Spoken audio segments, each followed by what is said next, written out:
Well, ladies and gentlemen, welcome to the same thing as yesterday. And yes, today again, we're doing our back-to-back series of mutual aspect. Because a lot of you kind of commented after my video yesterday that how come we're done with mutual aspects? I thought you still have to do Jupiter and Venus mutual aspect. And I'm like, no, I think I've already made that video. And then I went back on my channel and looked and I'm like, maybe I didn't make that video. Thanks for reminding me. So I'm like, instead of waiting next week, let me do it today, because I was supposed to make this actually last month or 3 weeks ago when I was doing Venus's mutual aspects. So today we are going to cover our Jupiter and Venus mutual aspect and what happens when both Jupiter and Venus are mutually looking at each other, which means they're 7 houses apart or 180 degrees apart in a chart. And obviously their degrees will also matter, how close they are looking at each other. If they're exactly 15 degrees looking at each other, or one is at 3 degrees, the other is at 28 degrees, that's not really a very strong mutual aspect. So you want to know all these things. So if you do not know, if you have this mutual aspect, what degrees they're in, what other mutual aspects you have, all your astrological informations and details for that, check out the links here and check out my full astrological report, including my books, Astrology, Conjunction, and Aspects of the Speed of Light, including all my consultations at this link here. So Jupiter and Venus mutual aspect. What do they mean? Well, what is Jupiter? Jupiter is our hopes and wishes and desires. This is why it's the significator of the 11th house in astrology. It's actually the significator of 2nd, 5th, and 9th as well. Family, money, children, higher learning, philosophy, religion. Jupiter is biology. Jupiter is gurus, teachers. Jupiter, represents all the natural things that are outside, from mountains to trees to insect. It's biology, Jiva. Jupiter gives life. Jupiter also represents classical arts, music, classical dance. Then you have Venus. Venus is wealth, luxury, comfort, vehicles, jewelry, passion, love, romance, relationships, sensual pleasures.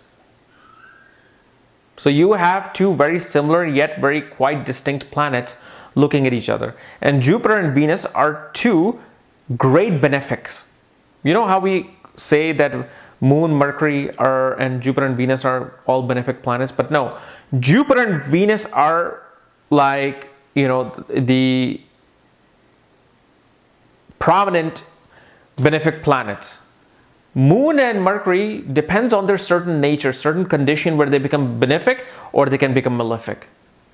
Like if Mercury is associated with malefic planets, it'll behave malefically. If it's associated with benefic planets, it'll give you benefic results. But these two are always, steady in their nature of being benefic. And one is known, and they're both teachers, they're both known as gurus. One is a guru to the gods, one is guru to the Patal Loka, which they call it. It simply means that one is a teacher of demons, which means us, simply.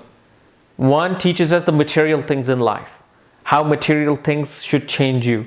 Jupiter says, I'm the one who teaches you how to change yourself through higher philosophy, higher learning, higher knowledge, and higher spirituality. So now two teachers are coming together, looking at each other. It has its positive, it has its negative. But mainly what you will find is that this person has a big heart, full of love, charming, big personality, love to be surrounded by people, love to be surrounded by relationships and love. And especially Jupiter-Venus mutual aspect creates a natural Dhan Yoga. And if no malefic planets is influencing Jupiter or Venus, then this also creates a natural Saraswati Yoga. Saraswati Yoga is a yoga of beauty, arts, and wisdom. But this is like the combination of a person who wants to experience life through arts, culture. They're the ones who want to go out there and give themselves for a cause. These people are all about having that high hopes and wishes in their life. And especially because Jupiter and Venus both represent spouses for both sexes, meaning Venus represents a wife for a man, Jupiter represents husband for a woman, and Venus is a significator of simply the spouse for both men and women. Looking at each other shows great benefit through your spouse, especially if these two planets are well placed. Okay, shows that you will be living with great hope, great life of luxury, wealth, comfort through your spouse. And especially if this occurs in the 1st and 7th axis of the birth chart, and they're in a neutral sign or a good placement, you will see these people live in comfort after marriage. Especially when this occurs in the Mancha chart. In D9 chart, if this mutual aspect occurs in a great sign or a neutral sign, these people have a great life of comfort after marriage. And especially they become very naturally gifted with arts and music and culture and love for culture and love for art and food. Kind of like they can be doctors, they can be engineers and lawyers, okay? But they will love playing a piano or guitar, or they love doing singing on the weekend at parties or something because it's their passion. They love going out, to art galleries, shows. If this occurs in 3rd and 9th house, you will see great passion towards enterprising themselves by traveling. They love to expand their knowledge of her and horizons of their knowledge and their brain and their soul by doing short and long distance travel. They love going on cruises. They love doing, out of the country travels. Now, what this I'm saying is probably, I would say, 50% of the truth. Because we do not know what houses Jupiter and Venus rule in your horoscope. So they can be functional, malefic, and benefic. We do not know what sign they are placed in. So one will react differently than the other. But on the surface level, or I should say on the foundational level, they always want to give benefic results. Even if one is a functional malefic, one will try to decrease as much of a negative things in your life as possible, especially if they're neutrally or well placed. But let's say in your horoscope, especially let's say for a woman, Jupiter is debilitated. Jupiter is in Capricorn, Venus is in Cancer. What happens is they have great passion and love for finding their spouse.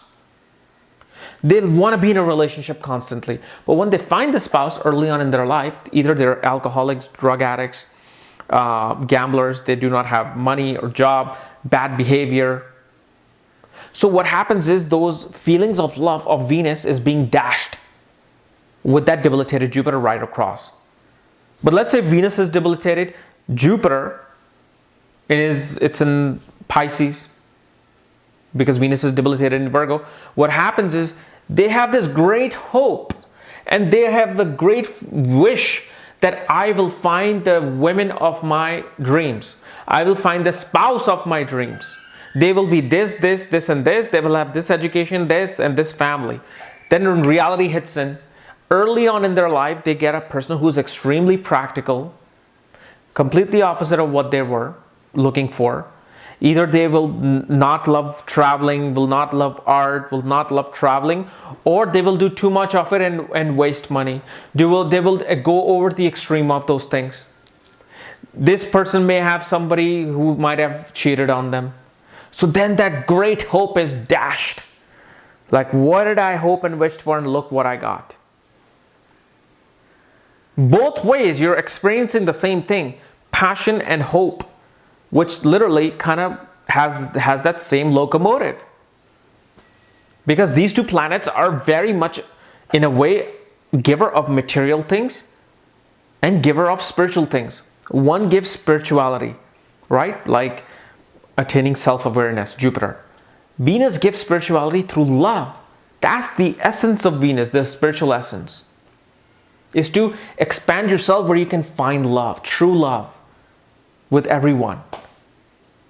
So they're both spiritual, they're both materialistic because Jupiter rules the 2nd house of wealth, 11th house of gains.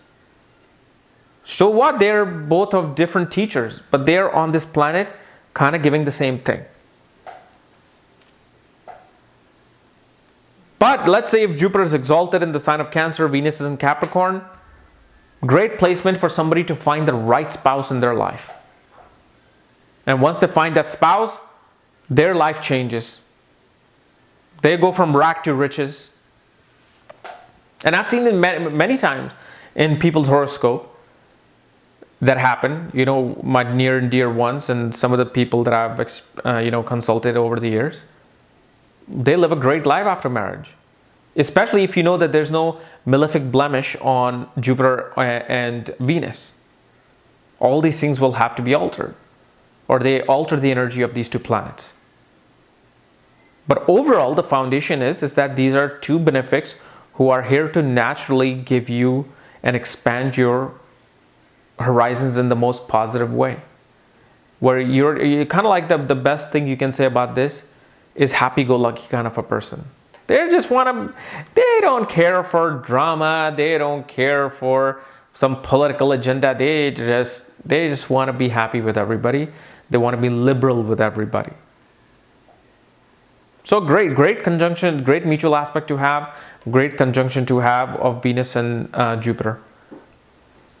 But again, like I said, 50% is this information, 50 other percent will seen from their sign placements, ascendant placement, nakshatra placement, and their divisional charts placement, how strong they're in the divisional chart.